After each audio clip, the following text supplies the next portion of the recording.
asalaamaaleykum mbokki téléspectateurs yi am mbégte jàkkaarloo yéen seen émission bi Mbour TV matinal saa su nekk nag tey la àjjuma 22 mars 2019 ñu toogandoor ak yéen en plateau bi mu yàngee ñi ngeen xam ne nii tey bés bu sell la gars yi ñoom ñëpp ñu toog def seen yére wolof yi nice ma ànd seeg ñoom Binta Aïda ak Mati ñu nar a def ak yéen émission bi Mbour TV matinal ma commencé nuyu nag Sister Binta borom rubrique Dóor waar maa ngi lay nuyu. waaw maa ngi lay fay Djibril Ndiaye di ko ziare ci vendredi bi. di ko ziare Aïda borom Mbour TV matinal wala nga nekk borom Kër Binta. waaw ki nga xamante ne moom mooy Mati. Mati di ngay nuyu bu baax a baax. mooy Mati technologie. waaw Mati technologie. waaw foofu toj nuyu suñu caméraman Moussa nuyu téléspectateur Mbour TV di leen rek seen émission bi dooratina ak la Sister Binta dina ñëw ak yéen si li nga xamante ne moom mooy rubrique Dóor waar di bi su ko defee dañ lay daal di delloo kàddu gi si kanam. jaajëf Sister Binta Mati xale technologie maa ngi lay nuyu. waaw maa ngi lay fay ji bi. maa ngi lay nuyu Binta yow aussi maa ngi lay nuyu tey xam naa ne macha allah. waaw li ngeen di rafet na. mais vendredi la. moo tax vendredi ñëppay kontaan waaye mu xëy vendredi la ñu yaakaar kóoroo mu ne ay waay jotati na. ndax jàmm ko yu daj. waaw maa ngi nuyu chef téléspectateur ñuy seetaan. comme ni ñu ko defee chaque matinal di leen di woo vendredi seen émission Mbour TV matinal. dina ci indi ay rubrique yu doy waar. ci mel ni wàllum technologie xam ne maa koy réseaux sociaux mu doon lu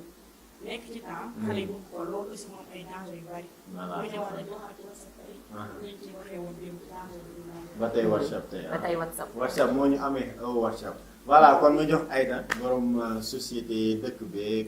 bi ci xew. waaye Djibi maa ngi lay fay di nuyu la Sister Binta di nuyu tamit ki nga xamante ne mooy Sister Mati borom technologie. téléspectateur internet Mbour TV yëpp maa ngi leen di nuyu di leen ziar di nuyu kilifa diine kilifa aada comme ni ma koy baaxoo di defee saa su nekk ma di leen fekk bu ci nekk fa nga nekk rek di la jox sa wàccuwaay waaye di ñaanal yàlla ñi ci hôpitaux yi yal na yàlla fëgg seen bopp ba ñu mën a dellu ci seen njaboot ñi nga xam ne caabi da leen a fekk ginnaaw yal na yàlla delloo leen seen njaboot ba ñu bañ a def leneen lu leen fay dugalaat ñi nga xamante ne ñii nag dañu génn àdduna yal na yàlla teeru leen ci yërmandeem te ñu bañ a réccu lenn lu ñu doon def ci àddina ci lu baax di wax nag ne nii rek lay demee saa su nekk ci seen émission Mbour TV matinal ñu dugg ci biir Petite Côte bi yeewoondoo ak yéen ñëw fas yéene toog ci suñu plateau waxtaan ak yéen génnee li neex ak li naqari yëpp ñu teg ko sur table ñu waxtaanee ko rek li ci baax ñu utiliser ko waaye li ci bon rek defe naa dama koy daal di jox Binta mu daal di ma koy defal ci poubelle bi mbaa ma jox ko Mati sama càmmoñ ñu daal di ma koy defal ci poubelle bi rek ñu doorate rek émission bi comme ni ñu koy defee saa su nekk waaye jiwi tay sa bule dara fayu waaw yàgg naa rafet ëpp na waaw tey moom daa gën a rafet. PDS bu la waaw zone. gis nga waaw ko jour waaw fële nga bokk xanaa ci parti ba demal seeti Binta Faye ay ci ñu dem régie seetaan publicité dellu si waat ci seen plateau Mbour matinal mbokki askanu Mbour mbokki Sénégal mbokki monde entier yéen ñi bëgg lu baax yéen ñi bëgg foo leen sañse génn ñu xoolaat leen ñëw leen Kër Binta Fashion chez Kumba madame Diaw Kër Binta Fashion gérante bi moom mooy Aïda ak Ummi Kër Binta Fashion mi ngi nekk ci yoonu hôpital bu Grand Mbour bu dee nag yaa ngi jógee hôpital bala ngay jot armères yi bu dee yaa ngi jógee nag marché central jëm hôpital boo rombee armères yi rek deuxième mbedd foofu la Kër Binta Fashion ubbi boutique am fii ci Mbour boutique Kër Binta Fashion ñëwal fekk fa kooku di Aïda wala Ummi ñoom ñooy gérante yi bu la neexee nga woote ci 77 902 71 25 wala 76 269 54 69 Kër Binta Fashion nee na day jaay lépp loo xamante ni produit la bu jógee foofu ci Dubaï wala ci États-Unis yaa xam montre de classe nga bëgg ay dàll ay greffage façon bu ne taille bu ne cheveux naturel façon bu ne taille bu ne couleur bu ci nekk am na foofu Kër Binta Fashion chez Kumba madame Diaw yamuñu foofu de nee na nag dañ leen a indil ay diw yu baax ay diw yoo xamante ni am na yuy xeesal am na tamit yuy maintenir sa teint waaw yooyu nag moom mooy fësal taaru jigéen am na fii Kër Binta Fashion chez Kumba Kër Binta Fashion yamuñu foofu de ay tissus yu baax am na fa waaw ay montre de classe ay dàll ay sac lépp loo xamante ni day fësal taaru jigéen am na fii Kër Binta Fashion chez Kumba madame Diaw nee na nag fépp foo nekk ci Sénégal ci monde entier boo bëggee seeni produit mën nañ la ko yónnee wala nag nga ànd ak ñun rek ci sunu WhatsApp 77 902 71 25 Kër Binta Fashion bu la neexee tamit nga visiter sunu page Facebook ci internet bi rek nga def nag Binta Fashion kooku nag moom mooy Kumba madame Diaw nee na dafa bëgg nag yéen waa Mbour yéen waa Sénégal dara dootu leen ump ci sañse ci bitim réew yu tendance lay doon yoo xamante ni nouveauté lay doon original lay doon képp ku ci bëgg rek wooteel ci 77 902 71 25 wala 76 269 54 69 nga jokkoo ak ñun ci WhatsApp wala Facebook ñu indil la li nga soxla lépp ak Kër Binta Fashion kenn dootu fi tumuranke Kër Binta Fashion chez Kumba madame Diaw moo leen di may seen émission Mbour TV matinale. Aïcha bàkk ba jibati na téléspectateurs yi yéen ñi ñuy seetaan comme ni ñu koy defee rek saa su nekk Kër Binta Fashion chez Kumba lépp loo xamante ne nii xeeti baax la rek bu ngeen doxantoo di ngeen ko fa fekk lu ci mel ni cheveux naturel 100% waaye lu ci mel ni frontal taille bu ngeen bëgg am na fa couleur greffage bu ngeen soxla am na fa yéen ñi nga xam ne dañ leen a di takk wala ñu jox leen premier cadeau daw leen seeti Kër Binta Fashion ndax nee naa la robe mariée waaye tissu ya tamit dara fay ko accessoire bu ngeen soxla rek bu ngeen doxantoo fekk ko fa ñi nga xam ne yëpp dañuy waaj a takk soxna nee naa la lépp lu ngeen bëgg rek am na fa or yaa nga fa waaye tamit nag dëgg neexul chambre à coucher yaa nga fa bu ngeen doxantoo rek seen xol dina seen Kër Binta Fashion mu ngi noonu kon nag yéen ñu bëgg lu baax wala ngeen am événement mun ngeen fa dem comme ni ko Aïda waxee bu ko defee rek ngeen kontaan Sénégal jëm kanam yéen tamit ngeen avancé parce que loolu moom mooy àdduna. dañuy dem seet météo du jour dellu si waat seen plateau Mbour matinal. waaw ñu dem seetaan météo du jour.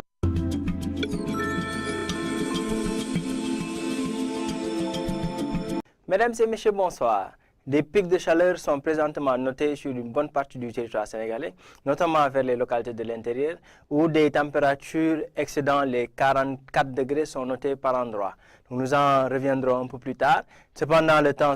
restera ensoleillé et quelques passages nuageux seront notés par endroits. Donc, nous en viendrons avec l'image satellite du jour qui montre ces passages nuageux, donc des voiles de nuages assez fins qui seront notés sur les régions nord, sur les régions centre et sur le littoral. Cependant, c'est toujours le ciel qui prédominera sur une bonne partie du territoire sénégalais. Dans la nuit, allant au petit matin, une légère sensation de fraîcheur, donc cette toute petite légère sensation de fraîcheur qui va se maintenir avec l'afflux des alizés maritimes sur les régions côtières. Saint-Louis enregistrera 16 degrés Celsius, Mbour en fera de même avec 16 degrés et 19 degrés sera enregistré à Dakar. Par contre, à l'intérieur du pays, avec la présence des vents de nord-est à est, c'est une hausse progressive des températures qui sera notée, avec 24 degrés qui sera noté pratiquement à l'est du pays vers Bakel et un pic de 28 degrés qui sera noté à Kédougou. Donc juste pour dire que c'est une sensation de chaleur qui va persister dans ces régions, notamment vers le Sénégal oriental, au courant de la nuit et au petit matin. Demain dans la journée, les vents de nord-est vont prédominer sur une bonne partie du territoire sénégalais, donc toujours l'harmattan qui souffle sur une bonne partie du pays et qui occasionne cette hausse des températures, donc des pics de chaleur vraiment très élevés qui seront notés à l'intérieur du pays, donc des températures qui se tourneront entre 41 degrés et un pic de 44 degrés qui sera noté à Bakel. Donc généralement une sensation de chaleur plutôt intense qui sera notée à l'intérieur du pays. Par contre, sur le littoral, avec la présence de ces alizés maritimes, c'est un temps clément qui sera noté, notamment à Dakar, où des températures de 26 degrés sera noté. Donc, ce contraste qui persiste avec Dakar, qui aura un temps plutôt clément, et une forte sensation de chaleur, avec des températures qui sont en hausse, et des pics de 43 à 44 degrés qui seront notés sur une bonne partie du territoire sénégalais. Mesdames et messieurs, restez très vigilants, surtout en raison de cette canicule. Nous vous souhaitons une excellente journée. À très bientôt.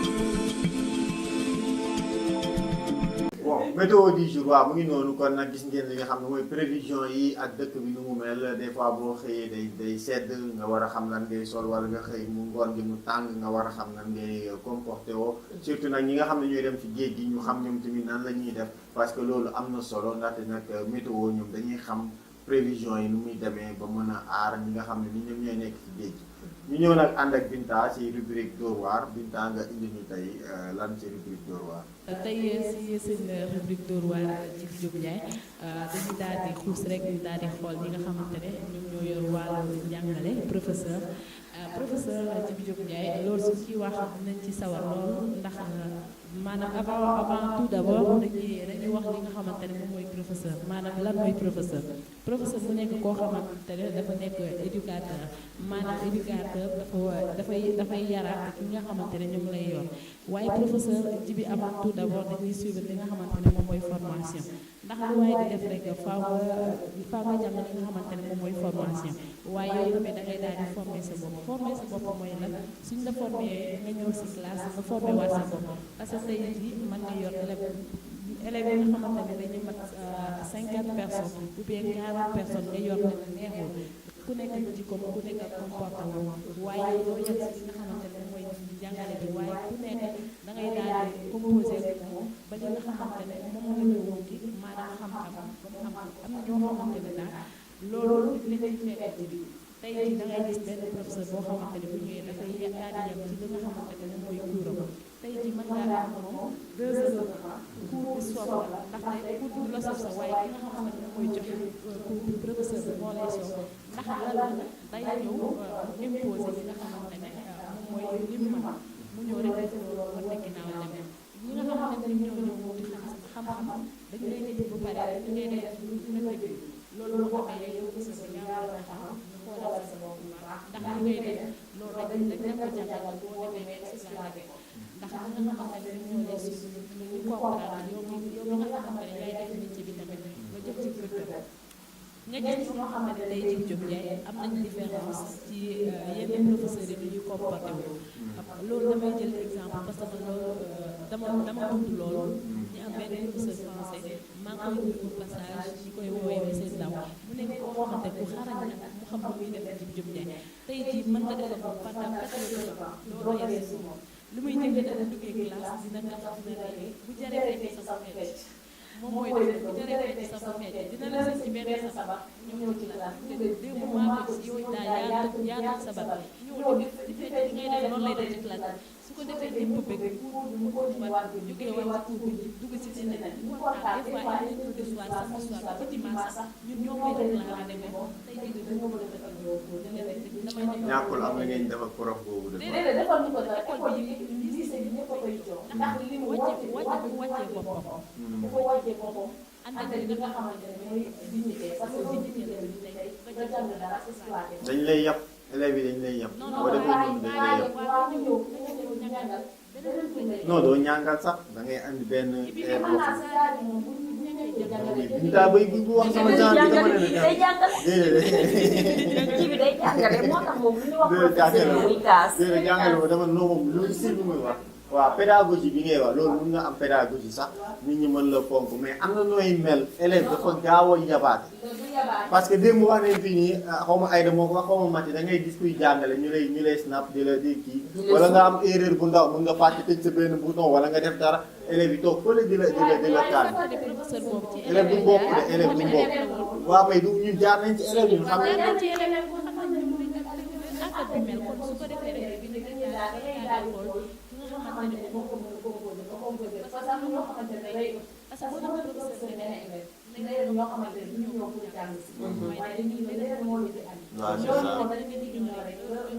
ñu mooy ñi jël daara ñi jël daara ñu ñi laat foo ko fekk ci ginnaaw rek lay faral di day wut morom toujours waaw day wut morom ñi laat foo ko fekk ci ginnaaw rek lay toog ba may jàng maa gënoon a ni laat ci ginnaaw rek lay toog ci ginnaaw rek jël daara moom toujours day wut morom wala mu wut ku mu jàpp yóbbaale sama petit frère bi dafa ñëw indi kaye compo wam ran baa nga sore mu ñëw xale yi naan koon yaa jël ndaare ndax yaa ndaare yi sori yantoowul papa ji xëcc ko ba mu ñëw ne ko bonoo kay xool ba nga raw ko kookoo bon ndax yow xamoo dara du ma la dóor comme am na koo raw rek kooku moom xaw ma lu xam ma nga ko lan la war a def daa war a dem këram jàpp ka nga xam ne moom moo koy raw muy jàng ci chaque jour bu absenté rek moom mooy jël ndaa rek. voilà ne ko yow moom du ma la wax dara bonoo ka xool ba nga raw ko kookoo bon. ok c'est ça. Adja Binta kon nag mu ngi noonu professeur dafa war a am pédagogie war a xam technique ni muy jàngale waaye tamit war a mën a kaf ak ay élèves pour mën a dugal ci ñoom xam-xam ne ko chaque jour da ngay ñëw rek ñàngal wala nga ñëw indi benn air bu ko defee comme li nga wax rek sa matière bi la ñuy bañ te ñoom buñ xasee bañ sa matière jeex na dootoo leen gisati sa waaw cours dootoo leen dañuy daw gisati dañuy daw donc loolu day indi faiblesse ak paresse si li nga xam ne moom mooy wàllu jàngale donc dinañ si ñëwaat professeurs yi donc ñu leen di rendre hommage encore une fois ci seen wàllu liggéey dafa métti nag ngay jàngale di def ci xale xam-xam ñu dem seeti mat yi technologie nga xam ne nii moom mooy xarante yu bees yi nit ñi di ko utiliser muy jur loraange yu bari nag ci ménage yi ci kër yi ci diggante papa ak doom lu ci nekk daal bari na ci technologie. voilà ñu ñëwaat ci WhatsApp rek ak danger yi am yaakaar naa tey fi may njëkkee mooy sëy yi nga xamante ne moo des. day tas say WhatsApp. waaw. jibi yow kii Binta li may bañ moom la jibi non mais WhatsApp nan lay tasee sëy mais c'est ça que je veux que qu'elle m'explique quoi nga wax ma WhatsApp nan lay lay. tas sëy yi moom WhatsApp moom mi ngi mais sëy lu ko takk moo gën a fort WhatsApp quoi sëy warul mën a tasee ci WhatsApp. waa léegi bàyyil Mati mu développé bàyyil Mati mu développé aca Mati tey jii damay waxtaan ak ku mel ni Aïda mooy sama xarit envoyé ko dara boo xamante ne maam sama jëkkër wax na ko muy loo xamante ne lu ñuy jenc la bu doon sama xarit wax ko mu jël ko tas sëy dëgg la indi ay problème yoo xamante ne mën na dem ba tas sëy am na ko ci jot a jaar comme Kocc Barma mi def léegi si dem sa compte Snap yaakaar naa jël leen fa am transfert ko WhatsApp te ñëpp koy gis moo indi problème mu Adja Diallo keneen ci stade bi nekk côté Marie Ibou Touré. Ibou Touré Adja Diallo ak kii Biti waaw loolu yëpp ci WhatsApp la jaaree histoire yooyu yëpp ci WhatsApp la jógee ba WhatsApp moo doon li nga xamante ne moom aussi am ko sutura muy benn deuxièmement mooy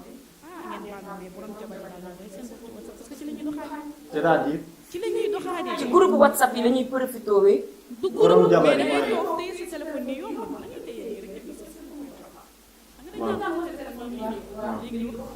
waaw fi ñu toog la ñuy toog SMS yi di daw dañuy doxante. waaw kenn du ko xam da ngay toog sa jëkkër bu yor téléphone bi di message bu gën a garaaw nekk gën a pire te yow doo ko xam mu doon lu war a xoolaat bu baax mu doon téléphone na jigéen ñi jàng rek nañu jàng rek. mais WhatsApp moom xam nga dafa bëri mais WhatsApp mënul mais tas téléphone mënul jàmm tas non non sëy. téléphone jàmbur sax WhatsApp am mënul na tas am na sëy fu muy côté doo WhatsApp doo mënul mën a tas sëy je peux pas comprendre. si parce que WhatsApp dafa mën na tas sëy parce que mais tey sëy lu jibi ko takk non non lii taxawal ma expliqué la Waaw. Mati li mu wax man d'accord naa ci parce que tey mën nga bëggoon a envoyé keneen photo wala message juum envoyé ko jabaru jàmbur tey yow boo ñëwee yem ci message boobu danga naan faram la da ngay rey parce que góor dafa fiir am na nooy xoolee jabaram sax boo xeful day tëb dóor la mbécc mais day dala naan jabaru mais jàmbur nga la. supprimer ko balaa sa jëkkër di ko non non non non gis, mais jibi mën nga tëdd des fois da ngay tëdd ba guddi nit juum ci benn chiffre appel bi ñëw ci yow muy 2 heures du matin mbaa muy 3 heures du matin nga wuyu mu indil la problème wala moo gis benn vocal boo xam ne du woon pour yow dafa juum message bi ñëw ci yow après loolu mën na jur problème parce que téléphone voilà gën a garaaw bii nga juum envoyé ko keneen te bu dee xasee ba dem jeex loo supprimer am na téléphone yoo xam ne xasee ba dugg jeex dootul dañ non mais WhatsApp nag moom war WhatsApp nañu moo amul sutura problème bi loolu moo amul sutura loo ci jibi chaque jour nga dégg fii ñu ne la diw ak diw am nañ problème ci WhatsApp la jóge ci téléphone la jóge moom fa la seen problème commencé parce que problème kenn xamul fu muy jóge fi ngeen di toogee di waxtaan léegi fi la seytaane di duggee seen diggante ba ngeen séparé woo kii def gauche kii def droite kon buñ nee WhatsApp mën na tas sëy man mën naa ko nangu mais Mati yan xeetu erreur mooy am ci yoo xam ne day indi tey polémique ci entre couple wala ci mariage yan erreur yoo xam ne day am ci WhatsApp comme ça tey di couple bi tey xuloo neen WhatsApp bi moo ko waral yan erreur lañ ciy faral di gis ay envoyé photo lay doon wala ay dama vérifier sama portable bi jëkkër gis ci ay photo wala dama doon def yan xeetu WhatsApp dafa doon loo xamante ne ñëpp lañ ci ba woon photo vidéo vocal wax te dafa yomb gratuit da ngay toog bés mu dem yomb na kon erreur yi mën naa ne bari na trop erreur yi bari na kenn mënu koo dem nit dafa loo xamante ne yaakaar naa boo nekkee ci réseaux sociaux dafa war a mën a ko sa bopp amul réseaux sociaux lu ne la ñuy def ba suñu cee def dara lu ne lañ ciy def yaakaar ne am na loo xamante ne mooy sécurité te réseaux sociaux amul sécurité yëpp ay amul sécurité boo xamante ne mën na la garantir boo defee dara ëllëg mën nañu génne waat moo tax ñu war cee def très attention man gisuma daal lépp daal. parce que Mati li muy wax nii di wax sànq ne am na kuy jël ay image yu nit di ko dugalaat sur internet ñëpp di ci jot ba des fois mu indi relation ci diggante mu indi problème ci diggante relation yi parce que dama seetaan benn image sur YouTube deuxième femme bi moo nekk ak jëkkëram Italie aawo bi mu ngi Sénégal mais jëkkër ji day doxaan beneen xale jabar ji jàpp ko ki ne Italie jàpp ko parce que moom jëkkëram a nekk Italie mu def appel numéro gel bi jox jëkkër ji téléphone bi dafa waxal jëkkër bi wax ak gel jëkkër ji ne gel bi waxoon naa la chaque jour nga ba ma yóbbante naa ay nit fa sonn pour nga bàyyi ma mënoo maa bàyyi ngir yàlla jabar ji jël téléphone bi di yàq gel bi lu mel ni xeme lu mu ko waxul amul lu mu xasul gel bi amul ne ko nag tey sa photo yi nga jël envoyé ko sama jëkkër tey la àdduna yëpp di xam ndax damay dugal photo yi. mais loolu moom loolu mais jëkkëru jàmbur na ko ba. mais d'accord jëkkër jàmbur mais nag waa xale bu jigéen boobu. moo def erreur tamit mais jabaru jàmbur jëkkëru jàmbur parce que xamoo fan la jabaram di laalee téléphone am. mais est-ce que tey jabar ji sax nag moom jabar ji sax man dafa def erreur parce que bu doon man bu doon sama genre gi nga xamante ne nii dañuy topp action ba mu sës du ma la wax dara photo ya lay transféré sama bopp jël numéro téléphone bi jox sama bopp balaa ak sa téléphone nag yow nga dem ndaw sa moom su ma ko woowee ñaari baat yi ma koy wax dina ko dégg dina téye ay photo am ba sama jëkkër mbaa ma jël photo yi tas ko ci àddina. waaw Aïda li ngay wax nag. danger bu njëkk bi moom ñu koy def parce que non non du chantage jibi du chantage de pourtant. mais xam nga luy problème jabaru jàmbur ak jëkkëru jàmbur bala sant. mais jëkkër non non Aïda loolu moom mënul nekk jabar jàmbur kay bala sant waaye jëkkër jàmbur kay santul ba. mais xale bu góor bi ni mu ko wax leer na yóbbante naa ñaata nit ci yow pour nga ba ma. téyel say voilà c'est ça waaw góor war naa mën a am ñaar jabar. voilà c'est ça déglu Binta mais gis nga lii jabar ak lii doxaan dafa bokkul mais lii jabar ak lii doxaan bokkul non lii jabar ak lii doxaan bokkul. jigéen noonu am nit boo ko bëggee da nga koy takk andi ko sa kër sa jabar di koy gis mais ngeen koy defee feneen tamit rafetul loolu kenn du ko nangu. rafetul non non déedéet non non mais yow si yow si góor war naa mën a takk ñaar ba ñett ba ñeent. Voilà, dama ci c'est d'accord. ma ne la takk jabar ak gel dafa bokkul nag. waa léegi d'accord li ngeen wax yëpp d'accord naa ko mais man xam nga lu ma mënta nangu takkagu la nga koy yónnee say photo. ngay wax ji moo tax ma ne ko li ci takk jabar ak doxaan bokkul. photo yoo xamante ne nii c'est yow bu intime. yemee ci photo mu neex. luñ ci yem. yow yaa gën a xam non non mais photo yi du bokk ak ay photo am. ma ne photo nga def tout nu nga envoyé ko nit. yéen ñaar yéen a gën a xam lu xew ci dëkk bi quand même. Binta ci ban monde lay nit muy envoyé faram ay photo te leeru ko ni da koy takk loolu am na fi waaw waaw am na fi du fi ay photo ay vidéo sax ay vidéo sax. mais xam nga loolu gis nga xaw ma ko de. jibi an kay man d'accord naa loolu. lay toog lu ma ko wax mu ne ma xaw ma ko kon xaw ma ko de xaw ma ko de. non xam nga jibi di nga am sa far waaw moom nga waaw mais moom amul jabar mën nga ko envoyé sa photo mën na ko garder pour moom mais ki nga xam ne dafa am jabar ji mooy récupérer photo yi looloo garaaw. waaw loolu ci réseaux sociaux yi. parce que mais lu la leer jigéen ni far dafa boobu am na beneen gel bu mën a gis récupérer seen photo gis nga jibi jigéen dafa wut nopp. waaw mais gis jigéen xelam nga dafa jabar fort. ni muy amee accès ci téléphone wu jëkkëram keneen du ci am. far mais dama lay wax da nga may déglu da nga may déglu. situation bi nekk nii. may leen ba. voilà c'est ça waa léegi da ngeen may déglu da ngeen. ci nga xamante ne morom comme ça da kay dañ leen ko bëgg sës. waaw kay waaw acca waxal waa léegi wax waaw d'accord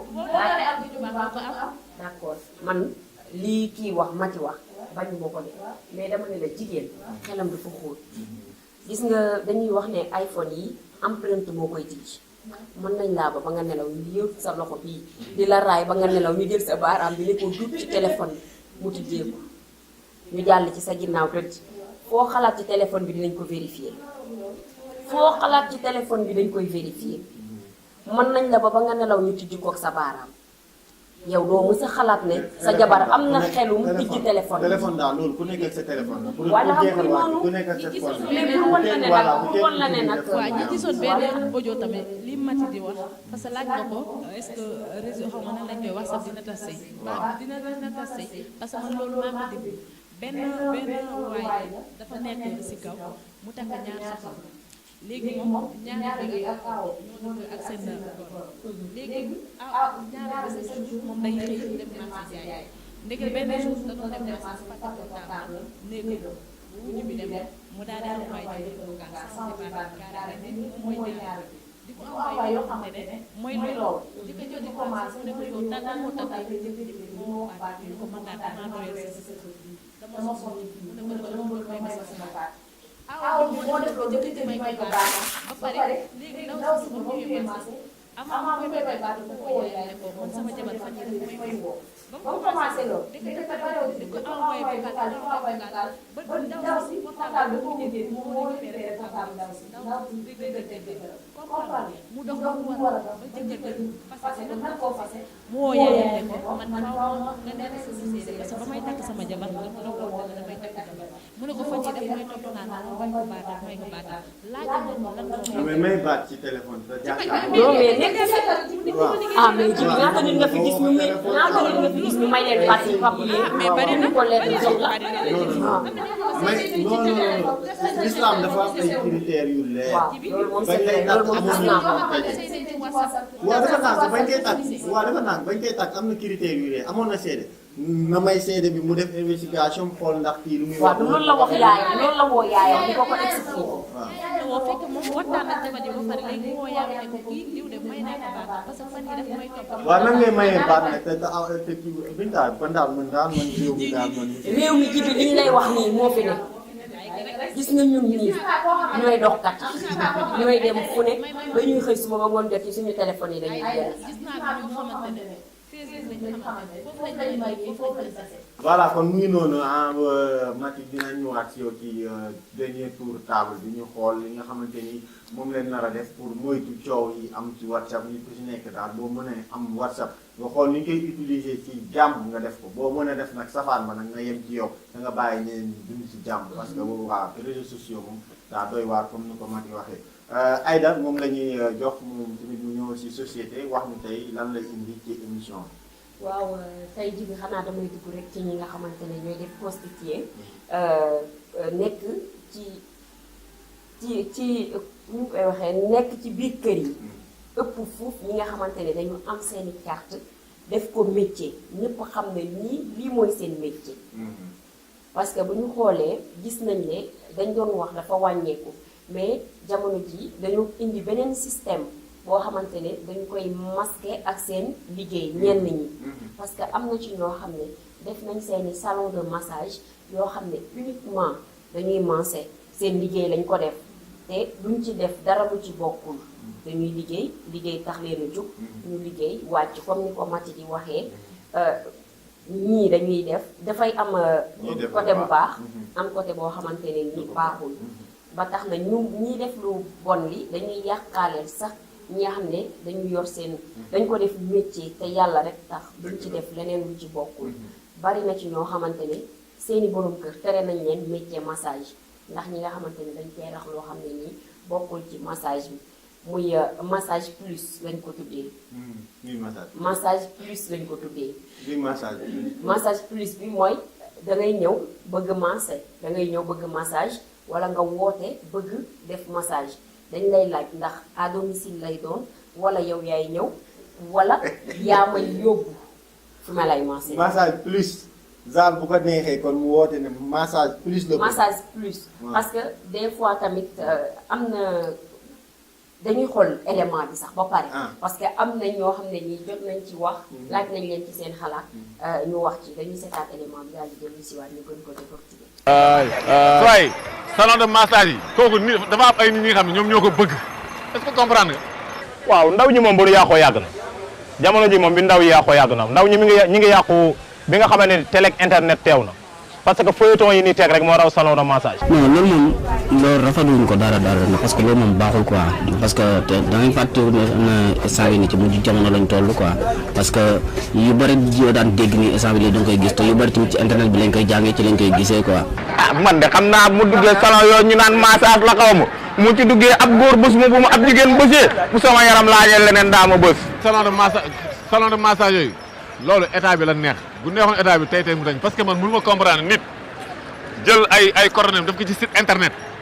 boo duggee léegi si internet ñu expliqué ne le salon bi taala nekk numéro téléphone ma ngi nii nga woo ko mu uy la mais kooku état bi la neex. jamono moo toll foo xam ne tamit instant bi nii bëri na ku nekk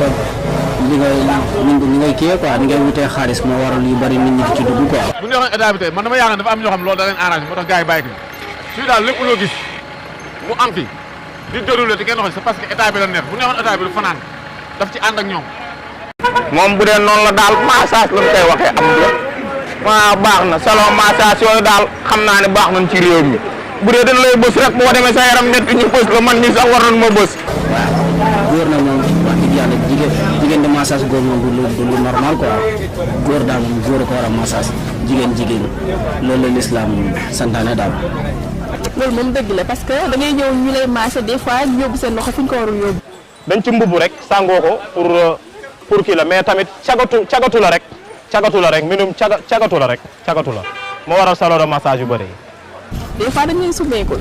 xam nga loolu moom des fois du si ñàkk peut-être prostitution déguisée la parce que da ngay ñëw salle de massage par exemple nga nekk jigéen ku góor war laa massé xam nga rek mooy loolu mu massé la ba garaaye. loolu lépp mën na demaat sax ba indiwaat leneen loo xam ne jigéen dina mujj jaay boppam pour bëgg jot ci benn bagage parce que boo gisee loo bëgg amoo ko rawatina jigéen mën na joxe boppam quoi pour yem fexe am loolu noonu. par exemple fekkee tamit contraire bi la ku góor ki la ñuy massé tamit mu tëdd ñu koy massé ku jigéen ci peut-être du si jublu loolu mën na massé tamit balaa fi mooy laal ku góor ki mooy loolu am lu mu yëg affaire yooyu loolu yëpp peut-être ci conséquence massage yi la. salon yooyu kay ku sa yaram métti kay boo neexee nga dem ci salon yi ñu bës la. caagu moom dafa bëri Sénégal fi noonu instant bi parce que du ki yor baar du ki dem ci baar yi mooy caga doom wala ki yor carte mooy caga non bëri na ñuy cagatu fi ñu doon te jàppewuñ seen bopp caga. peut-être am na ki nga xam ne liggéeyam lay def buy peut-être buy laal yenn partie intime yi du ko tey mais am na ñoo xam ne nag dañ koy tey peut-être pour exciter wala dara. waaye affaire yi léegi dafay dugg ci biir kër yi quoi biir kër yi la nekk léegi. man kay buñ ma si dugalee sax buñ ma bësee ma dem ak bës sa yaram dong ayca parce que bu ñu xoolee ji bi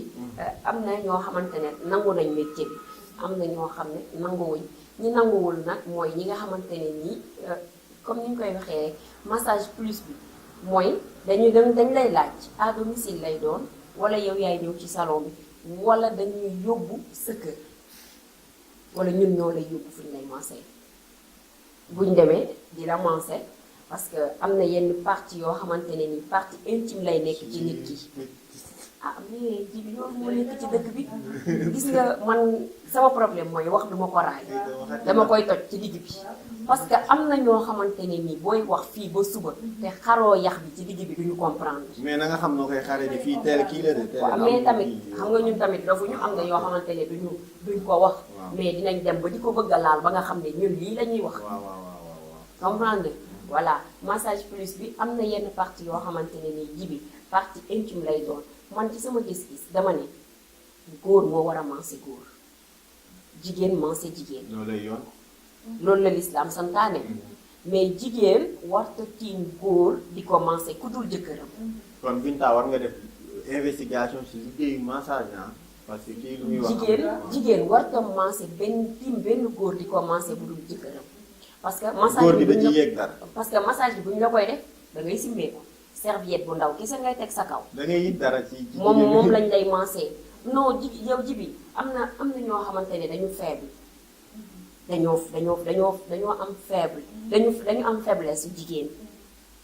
am na fooy laal rek si ñoom wala am na nooy comporté woo taxaw rek déjà dañ leen di yëngal ah mais dañuy wax dañuy tàggoog seen sago bu ñuy tëb di la song sax doo ko tay chaque jour nga gis fi nit nga dégg ñu ne diw violé na nit wala diw def na nàngam te ba mu koy def tayu ko da koy def ba pare di ko réccu parce que mënta maîtriser boppam massage bi nag nekk loo xamante ne nii mu ngi lëmbe réew mi yàqaaleel nañ sax ñi nga xamante ne seen métier la parce que ñenn ñi seeni borom kër tere nañ leen sax liggéey ba te pourtant dañ doon liggéey rek te yàlla tax am na ñoo xam ne mën nañ lay masser 2 heures de temps seen xel du nekk ci yow parce que def nañ ko ci ñoom formé nañ leen ci jàng nañ leen ci boo tiimee góor di commencé day mel ni xeer nga tiim sa yoon nekku ci parce que sa liggéey ngay def danga koo bëgg mais ñenn ñi defuñu ko liggéey ñenn ñi defuñu ko liggéey dañuy jaay seen bopp mais dañuy masqué wu ci liggéey bi moom la ñuy nëbbatoo pour mën koo def pour mën a def seen liggéey ñenn ñi jaay seen bopp mooy seen liggéey mais il faut que nga gis lu ñuy jiital ci kanam wane image boo xam ne nekkul ci ñoom moo tax chaque jour ñuy wax nit bul ko di juger te xamoo ko à 100% nit sax kenn mënu ko xam parce que nit lu mu la wan ci boppam rek am na lu mu desal loo xam ne nii image bi muy wan population bi image bi muy wan nit ñi bokkul ak li nekk au fond ci biir xolam donc ñu gën a xoolaat li nga xamante ne ni mooy métier bi ñenn ñi nag nee nañ état moo nangu salon de massage yooyu am fi parce que numéro téléphone la ñuy joxe ci ngay woote ci internet ngay defee sa réservation pour mën a dem nee nañ état moo war a jóg ci loolu. mais nag état bu demee ba dogal nit ñi taxaw ci tali yi di wut client loolu tamit war nañ ko mën a bàyyi ci dëkk bi ah. lii différence. non. ñoom ñëpp garage la ñuy daje. mun nga jaar fii mën nañu bokk garage mais dañoo bokk mën nañu daje ñoom ñëpp garage mais oto yu ñuy yéeg moo dul bokk. waaw dégg nga voilà mais ñun ñëpp garage lañ jëm yow mun nga duggee fii nii croisement Saly man ma duggee fële na le man kii bu Binta duggee Joal ñun ñëpp garage Mbour la ñuy daje waat. mais xam nga massage métier la boo xamante ne nii defuñu ko pour côté négatif dañu ko def côté positif. parce que am na nit fooy toll foo xamante ne nii sa yaram day mën nga nekk ku caar ay mois li la ci mën a génn dañ booy génn da ngaa demal nga def fi massage dañ la koy digal dañ la koy digal parce que feebar la boo xam ne am nañ ñoom expérience boo xamante ne war nañu mën a delloowaat yax bi fi mu nekkoon war nañu mën a defaraat sa yaram parce que am na yenn feebar yooyu feebar wala yenn choc yooyu am dañ lay digal ngay def massage 3 fois par semaine wala 2 fois par semaine donc ñi nga xamante ne kon ñooy yàq métier bi di ci boole leneen lu ci bokkul dañuy lor ñi nga xam ne dañu feebar wala def massage. benn la nekk mooy est-ce que formation bi nga war a mën a jàpp doon marché est-ce que yaa ngi ciy jàng maanaam. am na ñoo xam ne duñ ko jàng dañuy ñëw ci salon de coiffure bi ci autant pour moi ci salon de massage bi dañuy ñëw nga nekk sama xarit yor salon de massage bi su may mancé da ngay taxaw di xool une semaine nga fay def 2 semaines. non une semaine nga fay def 2 semaines nga ne mën nga massage parce que da nga doon assister di xool ni muy mancé ni muy def loxoom yi ni muy huile yi muy utiliser pour mancé boo fa defee 1 mois dem wuti sa salon sa petit salon def sa lal def say décoration commencé def massage. parce que lan la état da ko yombal. daf ko yombal te du lu ndaw. dañ ko war formation la formation la parce que ci nekk dafa bari am na liggéey yoo xamante ne bu ñu demee ba teg ko dañoo war a mën a xool nan lañ koy doxal du n'importe qui lañ koy jox du n'importe qui moo koy liggéey. d'accord ji bi bañu ñu ñun ñu dund. bàyyi leen gars yi ñu dund waaye am na waa ji yéen ñi des fois yéen ñi di ngeen liggéey gars yi dañuy soxla ngeen defal seen yaram bàyyi leen ñu dund. waaw am na ko gisee daal moom nee na bu leen noddal bi yàq rek. waaw bàyyi leen bàyyi leen ñu dem ñu noddal bi suñuy yàq. waaw mais bañu ñu ko noddal bi yàq xam nga lu ma mënta nangu marié dem ci salon massage tëdd ñu ne nga ne dañ lay massé. man ci ku jigéen ki nag laa teg loolu waaw parce que jigéen dangaa war a polyvalent sa jëkkër war ta soxla dara ci biti di ko fa uti ku mënul massage am nga huile bi uti ko nga jënd ko boo ko mënul it mën ngaa bés ku ne mën na ko moo tax dama lay naan rek na jigéen ñi ñëpp jàng massage parce que suñ ko amee dinañ am problème dina wàññeeku. mais ne YouTube baa ngi sax ko ne YouTube nga bind nan la ñuy massé. boo leen di wax sax boo ko loolu bëggee man je jàng suis pas d'accord sur ça parce que dañoo def ay boutique massage pour masser. mati yow dina bàyyi sa jëkkër mu génn di nga bàyyi sa jëkkër mu dem ci biti ñu koy massé. mais xam nga lu gën a garaaw xale góor dañ koy daan utiliser pour gisante kenn. gisante kenn waaw mais loolu moom laa lay wax. lu ay wax gisante góor ak jigéen moom kenn mënu ko tere. parce que xale yu góor yi xóot nañ nopp xale jigéen yi xóot nañ nopp xale bu góor bi mën na la tàggu ne la bébé bàyyil ma daw supermarché ba jënd quelques trucs ñëwaat supermarché ba diggante ba mu yegg supermarché jàdd na ci ñaari gen te ku ci dem rek même chose la lay wax bu ñëwee ci yow def fa 5 minutes dem ci kee def fa 5 minutes daw supermarché ba 30 minutes yi séddale na leen ko léegi 20 minutes la des 10 minutes la dese bu joxee kii 5 minutes joxee kii 5 minutes dese na 20 minutes daw na supermarché jënd la muy jënd ñëwaat toj na mbedd mi duggaat ci biir kër gi te xamoo la mu def góor kenn mënu ko tere mais xam nga looy def yow fexeel ba yor say feem yoo xam ne yaa koy gaye ci biir kër gi dootul génn yow moom toogal dama ñu ci nga bind massage ñu koy defee nga jàng massé leen seen jëkkër yi balaa xale yi di leen jàpp di leen massé mu ngi noonu pour njëkkër rek la ñuy massé mu neex mais ñëpp la ñuy massé c'est ça le problème massage bi loolu beneen thème la. doo ma ne mën nañ koo. dama ne kii Binta. am na ñu ko soxla am na ñoo xamante ne amuñu jëkkër ak ñii aussi amuñu jabar. mais soxla nañ massage. waa léegi dañu war a état dafa war a teg benn loi. salon de massage. bii pour jigéen bii pour góor. salle bi ñuy massé jigéen góor waru fa am sax accès ba di fa dugg. salle bi ñuy massé bu leen yàq liggéey yi nit ñi. ah mais yàquñu ko liggéey lu yàquñu ko parce que am na ñoo xamante ne ci massage boobu la ñu yaakaar pour di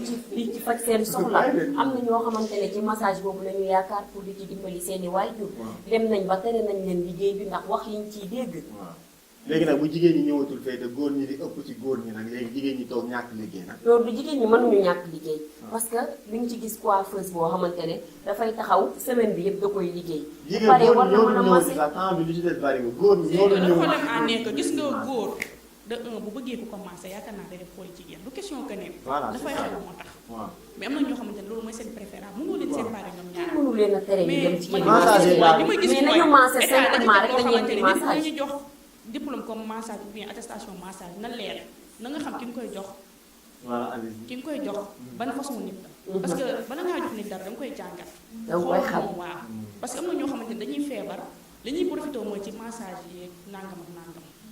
loolu lay profité aussi Sénégal dañoo am maraboutage tey mën nga nekk sa liggéey di ko def normal di massage normal un jour nga daje koo xamante ne li mu bëgg dafay am ci yow. su koy jaayee takk ban fees dell ñëw sangu ñëw tëdd am ak yow defal la loo xamante ne mën loolu. xam nga tamit li nekk ci dëkk bi buñ ko naree wax géej la rek dañuy tànk ba sonn te du jeex parce que li fi nekk safaan wa moo ëpp fuuf li fi nekk li baax ñu digle ko ñu di ko def li ñuy digle kenn defu ko xaaj bi ñëpp defuñu ko li ñuy def mooy nekk ci leen neex topp seen nafsu bakken ba def loo xamante ne ñu waruñu koo def. très bien mu ngi noonu émission bi tey am na solo trop te li nga xamante ni moom mooy waxtu bi ñuy réservé loolu jeex na tàkk parce que li ñuy waxtaanee moom moo am solo rubrique boo dugg rek tey ñoom ku ci nekk li nga indi nit ñi dinañ ci am njëriñ boo xamante ni tey dinañ xam ne lii nii lañ koy defee ak lii nii lañ koy moytoo donc mu am solo loolu wàllum massage bi moom xam naa ne altine moom war nga see ñëwaat pour gars yi xam bu baax a baax waaw yan jafe-jafe moom moo leen ci fekk ak nit ñi nan leen mën a def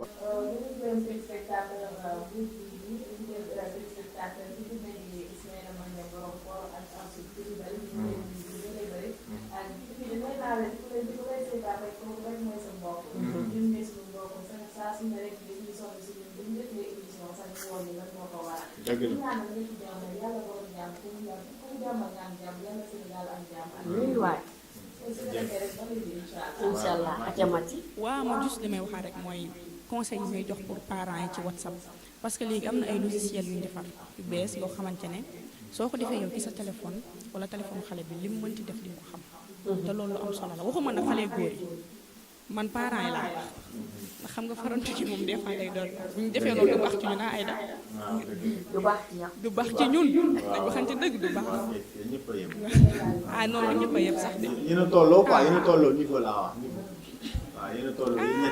tolloo niveau boo ko nit balaa toog ma lay wax chaque jour waaw yéen ñett yéen a tolloo niveau ku ci bëgg rek na ma contacter après ñun ñett ñëpp a tolloo niveau waaw waaw ok ñuy remercier téléspectateurs yi nga xamante ne chaque jour ñu ngi toog di xaar seen émission matinale ñu leen ni naan leen joxaat dig daje aussi ba lundi mardi je pense. waaw mardi ba mardi ñu dewaat beneen réseau social bu gën a doy waar. waxtaan xam naa beneen bu gën a doy waar. ah Facebook laay ñëw. mu ngi noonu kon Facebook la lii di ñëw ñu ngi ñëw ci Facebook. merci kan moo la sañ seen tey.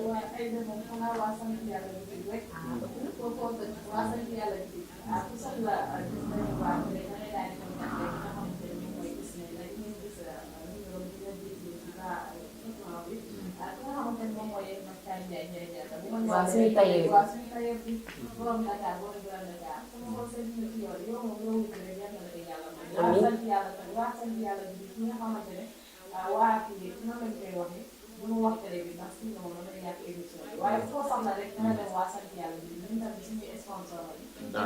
jeex na tàkk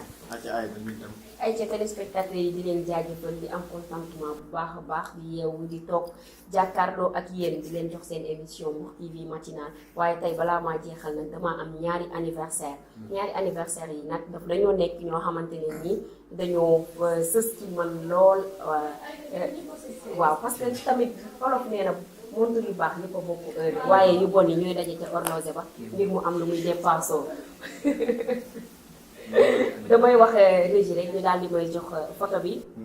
Nabou madame Fall ki nga xamante ne nii nag sama magi bopp la maa ko séddoo moom it mu rakkoo ma ndeysaan di ma defal teraanga ju nekk lépp loo xamante ne nii lu baax la rek Nabou bu ko gisee yéene na ma ci greffage bii ma teg bu ngeen ko gisee Nabou moo ko jënd ba mu bees tàq jox ma ko ci paquet da koo bañ ba indi ko ne ma bàyyi ma yóbbu ko ci ku koy ñaw ma ne ko déedéet mën naa koo ñawal sama bopp amul benn problème kon kii yëkkati alalam di la jox bëgg na la kii xam ay nit yu baax di la boole ak ñoom bëgg na la ma di la wax madame Fall loo dund doyul dundal 100 ans sans ordonnance chéri monsieur Fall yaayu Thiému Ndaw ma lay wax nag toute l'équipe de Mbour TV ñu ngi lay souhaiter un bon anniversaire di la wax loo ma bëgg rek bëgg naa la lu ko raw damay wax régi tamit ñu joxaat ma beneen photo bi rek muy waaw muy Vito Vito moom tamit sama xarit Vito waaw sama xarit moo may woo moom la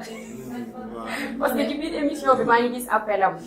Vito ñu lay wax loo dund doyul dundal 100 ans sans ordonnance borom xolu or bi yow mi nga xamante ne da nga jël ñëpp boole leen ñu doon benn boole ñun ñëpp ñu doon benn xam nga mu nekk nit koo xamante ne ni ku baax la amul benn problème ñu di la wax loo dund doyul toute l'équipe de Mbour TV ñu lay souhaiter un bon anniversaire